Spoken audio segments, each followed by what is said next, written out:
Samajwadi party के राष्ट्रीय सचिव कुलदीप सिंह भुल्लर शनिवार को अपनी सामाजिक न्याय यात्रा के तहत सीतापुर पहुंचे। इस दौरान उन्होंने जिले के विभिन्न क्षेत्रों का दौरा किया और पार्टी कार्यकर्ताओं के साथ बैठकें भी की। बाद में समाजवादी पार्टी कार्यालय में आयोजित प्रेस वार्ता में उन्होंने सिख समुदाय और आगामी विधानसभा चुनाव को लेकर अपनी बात रखी। माननीय राष्ट्रीय अध्यक्ष जी के निर्देश पर सिख सामाजिक न्याय यात्रा पूरे उत्तर प्रदेश में सिख बहुल जनपदों के अंदर पीलीभीत से 6 अप्रैल को ये आरंभ हुई थी, जो पीलीभीत से होते हुए लखीमपुर खीरी और बहराइच, शाजापुर, बरेली, रामपुर, बिजनौर, मेरठ, मुजफ्फरनगर, सहारनपुर से होती हुई आज इस जनपद में पहुंची है। कल पहुंची थी। कल हम लोगों के 3 कार्यक्रम हुए सिख समाज में और आज हम जिला मुख्यालय में आप लोगों से वार्ता कर रहे हैं। और हमारे साथ में मौजूद हैं हमारे आदरणीय जिलाध्यक्ष छत्रपाल सिंह यादव जी और रामहित भारती जी जो हमारे पूर्व मंत्री हैं, और देशदीप भार्गव जी हैं, और जय सिंह जी है जो हमारे कार्यालय प्रभारी हैं, सरदार सतनाम सिंह जी हमारे साथ में, सरदार कुलदीप सिंह जी हैं, और लखीमपुर खीरी कांड में थार के नीचे आए हमारे सरदार हरपाल सिंह जी, गुरजीत सिंह जी, कश्मीर सिंह जी, सरदार परमजीत सिंह जी हैं जो हमारे साथी लगातार यात्रा में हमारे साथ चल रहे हैं। और ये यात्रा का उद्देश्य सिख समाज को पीडीए में अपनी भूमिका तय करने के लिए, क्योंकि 2027 के चुनाव में पीडीए की अहम भूमिका होने वाली है जी। और उस पीडीए में सिख समाज की भूमिका बहुत अहम होने वाली है, क्योंकि जहां पर भी एक सिख होता है तो वो बूथ कभी, जिसके साथ सिख होता है तो वो बूथ कभी नहीं हारता है, और जिस विधानसभा में सिख जिसकी तरफ होते हैं तो बूथ नहीं हारता, क्योंकि पूरे प्रदेश के अंदर लगभग 60 सीटें ऐसी चिन्हित हम लोगों ने की हैं जो 5000 से लेकर के 60,000 तक की सिख समाज की आबादी है।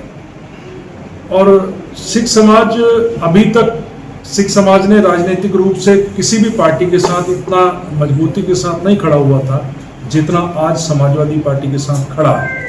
समाजवादी पार्टी के राष्ट्रीय सचिव कुलदीप सिंह भुल्लर ने बताया कि उनकी सामाजिक न्याय यात्रा 6 अप्रैल को मेरठ से शुरू हुई थी, जो प्रदेश के विभिन्न जिलों और विधानसभा क्षेत्रों में होते हुए सीतापुर पहुंची है।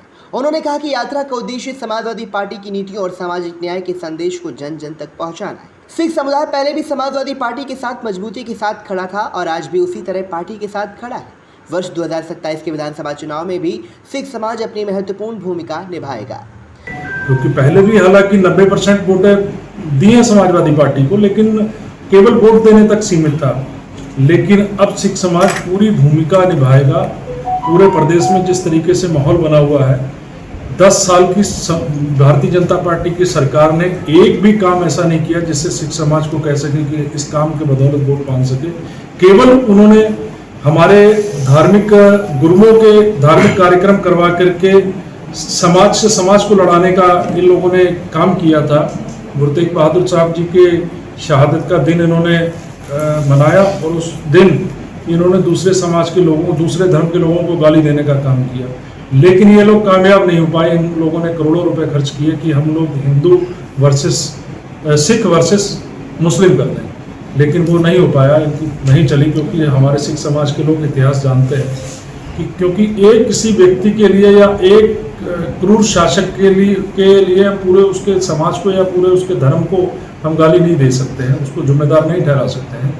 इसलिए क्योंकि आज 1984 में जो कुछ हमारे साथ हुआ था, हमारी पूरी कौम को जिम्मेदार ठहरा दिया गया था 3 लोगों की वजह से। हजारों लोगों को गले में तेल डाल करके, टायर डाल करके जलाया गया था, लेकिन सिख समाज ने आज तक उत्तर प्रदेश के इतिहास में न किसी के घर पे आज तक एक पत्थर मारा है, न किसी धार्मिक स्थल को कभी कोई नुकसान पहुंचाया है, न ही धर्म के नाम पर आज एक भी झगड़ा अगर उत्तर प्रदेश में किसी सिख समाज ने किया हो तो आप बता सकते हैं। एक भी ऐसा काम नहीं हुआ। सिख समाज ने हमेशा विकास की सोच रखते हैं, आगे बढ़ने की सोच रखते हैं। आप लोगों को मैं बता दूं कि सिख समाज ने ऐसे ऐसे कार्य किए हैं, 100 से ज़्यादा पुल सिख समाज ने अपनी कार्य सेवा के माध्यम से उत्तर प्रदेश के अंदर बनाए हैं, जिनकी कीमत करोड़ों रुपए है आज। और हमें फक्र है इस बात का कि चाहे गरीबों को भोजन कराना हो, लंगर छकाना हो हमारे गुरुद्वारों के अंदर, चाहे समाज सेवा करना हो, बाढ़ आ जाए तो हम लोग सरकार को नहीं देखते हैं, तो पूरा समाज हमारा जुट जाता है समाज सेवा की तरफ। और इसलिए पहली बार ये राजनीतिक रूप से ये समाज हमारा जागृत हुआ है, और इस जागृत करने के लिए माननीय अखिलेश यादव जी का हम धन्यवाद करते हैं कि उन्होंने हमें जिम्मेदारी देकर के पूरे समाज के अंदर भेजा है। और आज तमाम जनपदों के अंदर सहारनपुर से लेकर के हम लोगों का कानपुर तक का कार्यक्रम है और 6 तारीख को हम लोग इसका सिख सम्मेलन के रूप में बड़ा कार्यक्रम करने जा रहे हैं और उस दिन इसका समापन होगा। और एक जो अभी तक सबसे बड़ी मांग हमारे समाज की रही है, ज्ञान गोदड़ी गुरुद्वारा साहब, जो भारतीय जनता पार्टी की सरकार तीनों जगह है, केंद्र में भी, प्रदेश में भी और उत्तराखंड में भी, और वहाँ पर हरिद्वार के अंदर एक हमारा धार्मिक स्थान है ज्ञान गोदड़ी गुरुद्वारा साहब, जो 1984 में जला दिया गया था। उसके बाद सरकार ने उसको अपने कब्जे में ले लिया उस जगह को, और उसमें मार्केट बना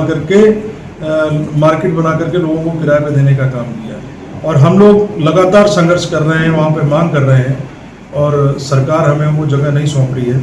उसके लिए समाज पूरा आंदोलन करने को तैयार बैठा है। अगर सरकार को हम कुछ समय का समय देते हैं, अगर सरकार ने जगह दे दी तो ठीक है, नहीं तो हम उसके लिए आंदोलन करेंगे और पूरा समाज हमारे सड़कों पर निकलेगा इसके लिए। जैसे हमारा किसान आंदोलन हुआ था, ठीक उसी तरीके से हमारा ये आंदोलन होगा। प्रेस वार्ता के दौरान कुलदीप सिंह भुल्लर ने भारतीय जनता पार्टी पर निशाना साधते हुए कहा कि भाजपा सरकार ने सिख समुदाय के हित में कोई ठोस कार्य नहीं किया। उन्होंने आरोप लगाया कि सरकार ने केवल धार्मिक कार्यक्रमों के माध्यम से समाज को बांटने का प्रयास किया है। आज सिख समाज खुद को ठगा हुआ महसूस कर रहा है। भाजपा सरकार में न तो सिख युवाओं को पर्याप्त रोजगार मिला और न ही समुदाय को उचित सम्मान। इसके लिए सिख समाज की उम्मीदें अब समाजवादी पार्टी से जुड़ी हुई। दूसरी मांग हमारी है कि उत्तर प्रदेश में आप किसानों को उजाड़ा जा रहा है। आप एक तरफ तो रोजगार देने की बात करते हैं, एक तरफ तो आप किसानों को मालिकाना हक देने की बात कर रहे हैं, लेकिन वो पूरी तरीके से झूठी साबित हुई है। और आज सिख समाज के लोग हमारे बीच में माननीय विधायक जी भी पहुंचे हैं, हम उनका स्वागत करते हैं। और लोग अपने आप को ठगा महसूस कर रहे हैं। कुछ दिन पहले ही सरकार ने 1 एकड़ तक असंक्रमणी भूमिदरी का अधिकार कुछ लोगों को दिया है और हमारे समाज के लोगों के पास हजारों एकड़ जमीनें हैं। बहुत से किसान हैं जो पाकिस्तान से आए थे, जिन लोगों को अलॉट हुई थी, जमीनें अलॉट हुई थी, लेकिन सरकार ने खतौनियों में बीच में लेखपालों द्वारा चेंज कर दिया गया, उसको दर्ज कर दिया गया कुछ। तो जो आज सरकारों से हमारे समाज के लोग मुकदमे लड़ रहे हैं और सरकार कहीं ना कहीं डरा करके जमीनें छीन करके हमारा वोट लेना चाहती है। तो इसलिए हमारी मांग है कि 50 साल के कब्जे के आधार पर हमें ज़मीनों का मालिकाना हक दिया जाना चाहिए। ये हमारी दूसरी मांग है। और सिखों को आज तक इस सरकार से तो कोई उम्मीद ही नहीं लगाई जा सकती कि हमें हिस्सेदारी हमें ये सरकार देगी, हमारे बच्चों को सरकारी नौकरी देगी। तो इनसे तो बात करनी ही बेईमानी है, क्योंकि 10 साल के अंदर हमारे एक सिख को कहीं सरकारी नौकरी नहीं दी है, ना किसी सरकार में किसी सिख को कोई सम्मान दिया है। इसलिए हमें जो उम्मीद है वो समाजवादी पार्टी से है, पूरे सिख समाज को। और समाजवादी पार्टी के राष्ट्रीय अध्यक्ष आदरणीय अखिलेश यादव जी ने और 3 बार पिछली सरकार में भी कैबिनेट मंत्री बनाया और राज्य मंत्री बनाया और तमाम सिखों को सम्मान दिया। आज भी संगठन के अंदर भी सबसे ज़्यादा सम्मान प्रदेश के अंदर राष्ट्रीय कमेटी में मुझे लेकर के सम्मान देने का काम किया है। और प्रदेश में 15 सिख उसके प्रदेश कार्यकारिणी में है और तमाम सिखों को सरकार बनने पर सरकार सम्मान देगी, ऐसा माननीय जी राष्ट्रीय अध्यक्ष जी ने अपनी प्रेस कॉन्फ्रेंस के माध्यम से और अपने सोशल मीडिया हैंडल के माध्यम से सब पूरे समाज से वादा किया है। और समाज भी पूरी तरीके से समाजवादी पार्टी के साथ खड़ा है। क्या सर आने वाले 2027 विधानसभा में कितने सिख समाज को टिकट देने का दबाव?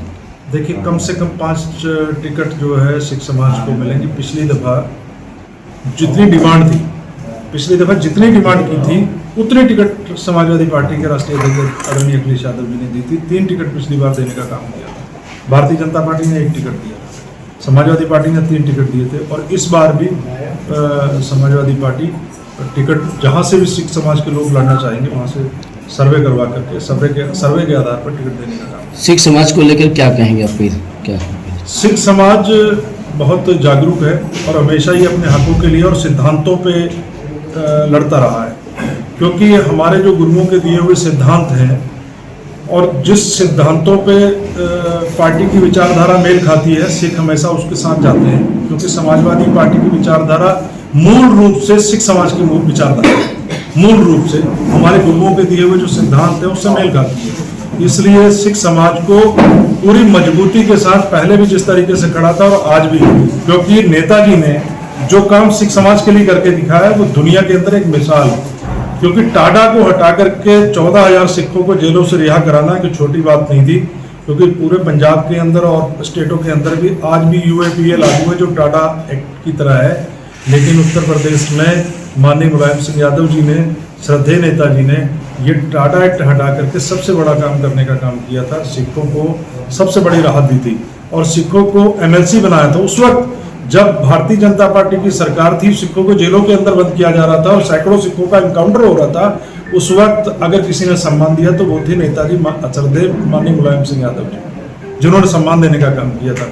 उन्होंने एमएलसी बनाए, उन्होंने सत्ता में हिस्सेदारी दी सिखों को, सम्मान दिया सिखों को, और दूसरी तरफ भारतीय जनता पार्टी थी जिन्होंने सिखों को जेलों में डाला, 14,000 से ज़्यादा लोगों को, और कितने फेक इनकाउंटर करके सिखों को जो है खत्म करने का काम किया था। इस तरीके का डर का माहौल था उस वक्त कि लोग उत्तर प्रदेश से सिख बहुत बड़ी गिनती में पलायन कर चुके थे, लेकिन अगर किसी ने सिखों को सम्मान दिया तो वो सबसे ज़्यादा सम्मान माननीय श्रद्धेय नेताजी ने दिया। उन्होंने कहा कि समाजवादी पार्टी की विचारधारा सामाजिक न्याय और भाईचारे की रही है, जिससे सिख समुदाय का गहरा जुड़ाव है।